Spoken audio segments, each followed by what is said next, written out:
This channel does not promote any violent, harmful, or illegal activities. All content provided by this channel is meant for an educational purpose only.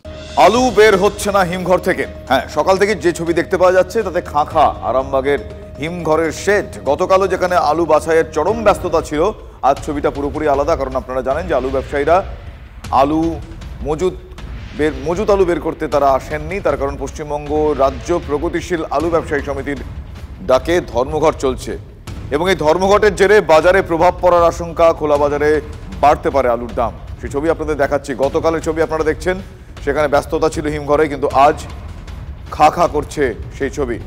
আমার সহকর্মী তন্ময় বৈরাগী এই মুহূর্তে আমার সঙ্গে রয়েছেন। তন্ময়ের কাছ থেকে, তন্ময়, যেটুকু ছবি দেখলাম গতকাল আর আজ ছবিটা একেবারেই আলাদা, আর কি কি দেখা যাচ্ছে এবং জানা যাচ্ছে?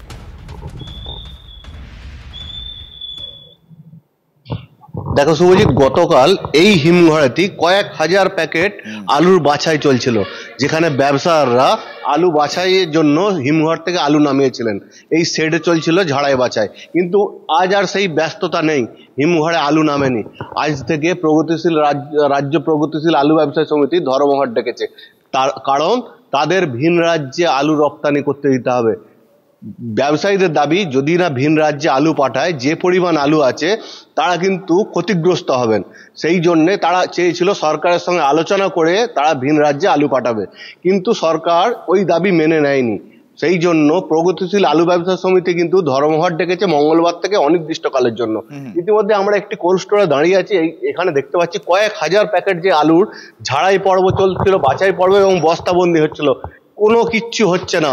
এবং হিমঘর মালিক পক্ষ থেকে একজন কর্মী এসে এখানে আছেন, কিন্তু আমি একটু জিজ্ঞাসা করে নেবো, আজকে কি আলু হচ্ছে? আজকে ব্যবসায়ীরা আলু বার করেছে? না, চাষির আলু বেরিয়েছে। চাষির আলু বেরিয়েছে। কজন চাষি এসছে? এখন পর্যন্ত একজন এসছে। চাষিরা কি আলুটা বিক্রি করতে পারবে? এবার সে বিক্রি করবে না সে বাড়ি নিয়ে যাবে, সেটা আমরা কি করে বলবো? সেটা আমাদের দেখার বিষয়ও নয়। ব্যবসায়ীরা কি আলু বাইর করেছে? না।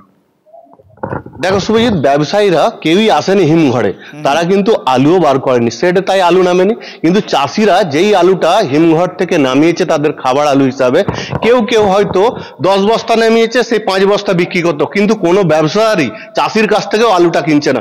সেই জন্য চাষির কয়েক প্যাকেট আলু নেমেছে। এখানে আমরা দেখতে পাচ্ছি চাষির আলু নেমেছে। এখানে হয়তো 10-12 বস্তা আছে, এটা হচ্ছে চাষির আলু। চাষি কিন্তু এর হাফ হয়তো আলু বিক্রি করে দিত, বাকিটা বাড়ি নিয়ে যেত, কিন্তু চাষিও বিক্রি করতে পারছে না।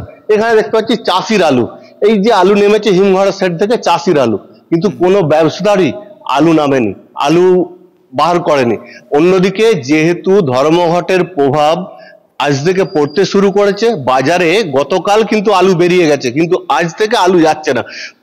অতএব আগামী 2-3 দিনের মধ্যে কিন্তু বাজারে একটা ভালো রকম প্রভাব পড়বে। একদমই তাই, একদমই তাই। খোলা বাজারে এই দাম বাড়তে পারে, প্রভাব এমনটাই, পরিস্থিতি এমনটাই। অনেক ধন্যবাদ তোমায়। সিপিএম এর প্ররোচনায় পড়ে তারা সরকারকে না জানিয়ে হঠাৎ করে কর্মবিরতি তারা করছে।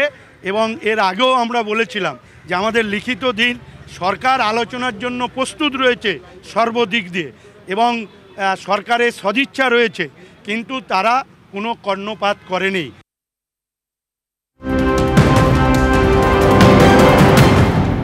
শ্রীনগরের হারোয়ানে বাহিনীর জঙ্গি গুলির লড়াই। হারোয়ানে 2 জঙ্গিকে ঘিরে ফেলেছে বাহিনী। গোপন সূত্রে খবর পেয়ে জঙ্গি দমন অভিযান।